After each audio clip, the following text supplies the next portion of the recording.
Welcome to the Tiny House Ideas podcast. For me to backtrack as well, to sort of get a bit of an understanding into how ABODU started, what sort of struck it for you that sort of made you want to start this? Yeah. So I started ABODU with my co-founder, Eric, who before we went into business together, we were best friends for about 5 years beforehand. Eric and I actually met as college interns when we were in university, and we were fast friends. So we actually lived together and worked together as roommates for our first jobs out of college, and kind of garnered our bearings across the world of, what do we want to do here? And as we were about 3 years into those first jobs, we realized that there was something about the housing space that really fascinated us. From Eric's perspective, he grew up in a family outside of Detroit, Michigan, that had a lot of touch with the automotive space, so that physical, the tangible, the kind of manufacturing aspect of that, but also had always been really fascinated with architecture. So it's actually really funny, when he was in college, he had this decision between going to business school or going to architecture school, and he ended up on the business route, but that kind of architecture piece had always pulled him. On my side, I actually grew up in the Bay Area, in the San Francisco Bay Area in California. And my father's a residential single family home real estate developer. So I grew up around the home building space, right? So my summer jobs in high school were on his job sites, helping the construction teams, think about, the framing, the plumbing, the electrician. Here's me, just a 16-year-old, kind of like, whoa, what's all this construction? Taking it all in. Yeah, right. But I think what was really fascinating to me was the process by which housing gets approved, right? And how, the act of construction has been, conducted for hundreds of years. It's hammers, nails, wood. But the kind of the entitlements, the legal right to build housing where housing needs to be built, is actually the really hard piece of the equation when it comes to housing, particularly in California. So growing up around that space, right, a fascination for why can we build homes here but not here, had always kind of struck me. So Eric and I brought our fascinations for the housing sphere together, and we were really particularly fascinated by ADUs. So in late 2017, early 2018, the state of California passed a whole slate of legislation that occurred at the state level that allowed every single family lot in the state to add an ADU. So whereby before that, it was a city by city decision, right? And if you think about the hundreds of cities across California, that's kind of a tough atmosphere to work in. But with this statewide legislation, it empowered homeowners with this kind of standardized understanding of what they could and couldn't do. So we unpacked that a little bit. We said, how is this being done today?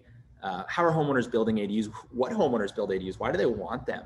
And we learned really quickly that the experience of building an ADU was terrible back in 2017 and 2018, right? This is only 2 years ago.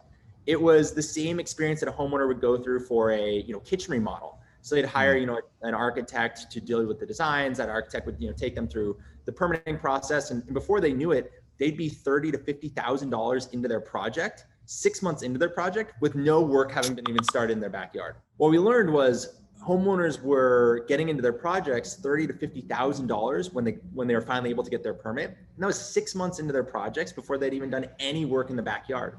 And for a homeowner, that's tough to swallow, right? That's a ton of money before seeing any results in your backyard. And then they would go shop that out to general contractors to come build in their backyard. The really hard thing that we see in California is actually the cost of construction is very high here. And it's kind of this phenomenon where the cost of living in California is astronomical, and that's driven by a scarcity of land, but also just a scarcity of construction labor, right? So even though we're talking a 500 square foot unit, we were seeing homeowners get out of their projects at $400,000 to $500,000 all in. That's really tough to stomach. And so we looked at this and we said, there's two main things that homeowners complain about most. It's the cost of the project and the time that the project took. And so we said, well, how can we actually think about that differently? How can we come at it from a homeowner perspective and say, if I was building this in my backyard, this is what I would solve for. I would want it to be fast and predictable. And I would want to know what this project's going to cost me when I sign up for the project, instead of waiting a year or 2 years to find out what the final bill is. And we realized really quickly that it was a really fascinating use case for offsite modular construction or prefabricated construction. When you prefabricate a structure, for the most part how long that's going to take, but you also know how much it's going to cost because you've built them before. You understand the labor involved, you understand the materials involved, and that really fascinated us. So we actually We worked on ABODU for about 6 months on nights and weekends while we were still at our old jobs. We both worked at the same company, and so, you know, we'd see each other in the hallways and talk about that stuff. And ultimately, after about 6 months of that working together, nights and weekends, we said, there's enough here. Like this industry is brand new and it's fascinating, and there's not a good way to do it today, and we think we can do it better. And we had enough conviction and enough kind of proof points that what we were solving for was real, to quit our jobs and live off our savings for a couple of years while we kind of figured out the nuts and bolts of getting ABODU up and running. Thanks for watching this little teaser for the Tiny House Ideas podcast. If you'd like to listen to the full episode, it's available on all major streaming platforms. So that's Spotify, Apple Podcasts, Google Podcasts, and all of the others. Alternatively, if you'd rather watch it sort of in a video format like this video has been, then that's available on Patreon. Just search for Tiny House Ideas. So thanks again for watching. Please do check out the full episode, and thanks again.